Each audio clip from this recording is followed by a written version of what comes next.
नमस्कार, मी Mangesh Bhujbal, Phoenix multi services, Chhatrapati Sambhajinagar.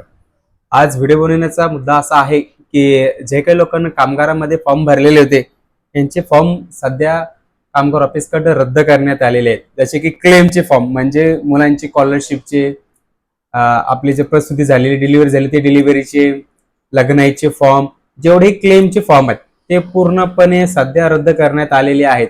ज्या लोकांनी अगोदर फॉर्म भरले होते, ठीक आहे, म्हणजे या वर्षीच्या आधी ज्या लोकांना फॉर्म भरलेले आहेत मागच्या वर्षी, म्हणजे ज्यांना या वर्षीच्या तारीख मिळालेल्या आहे, मार्च, एप्रिल, मे, जून, जुलै या ज्या तारखा दिलेल्या डॉक्युमेंट व्हेरीफाय करायच्या, यांचे डॉक्युमेंट्स काय करण्यात आलेले सध्या रद्द करण्यात आलेले. तर मग आपल्याला काय करायचंय की जर फॉर्म आपला रद्द झाला तर आपल्याला तो पुन्हा भरायचा आहे आणि पुन्हा आपल्याला कामगार ऑफिसची डेट घ्यायची डॉक्युमेंट व्हेरीफायसाठी. जर आपण जर फॉर्म पुन्हा भरला आणि डॉक्युमेंट व्हेरीफायची डेट घेऊन जर तो फॉर्म सबमिट झाला तरच त्या लोकांचे पैसे मिळतील, बाकी कुणाचेही पैसे मिळणार नाहीत. फॉर्म रद्द झालेले. तर लवकरात लवकर काय करायचंय की आपल्याला फॉर्म पुन्हा भरायचा आहे, पुन्हा डेट घ्यायची आहे आणि कामगार ऑफिसला नेऊन डॉक्युमेंट सबमिट करायचे आहे, व्हेरीफाय करायचे. त्यानंतरच आपले जेवढे क्लेमचे फॉर्म आहे ते आपले सक्सेस होतील, नाही तर आपले कुठले फॉर्म सक्सेस होणार नाही. किंवा जर आपण थांबताय की बाबा मला मार्चची तारीख आहे, मला एप्रिलची तारीख आहे, मला फेब्रुवारीची शेवटची तारीख आहे, मेची तारीख आहे, जुलैची तारीख आहे, मी या तारखेला जाईल, तुम्ही त्या तारखेला जर जाताय तर तिथे गेल्याच्या नंतर तो फॉर्म रद्द करण्यात येतोय त्यांच्याकडनं. ते फॉर्म घेऊन रद्द करताय आणि म्हणताय की पुन्हा भरा, आमच्याकडे याचे व्हेरीफाय नाही म्हणून सध्या.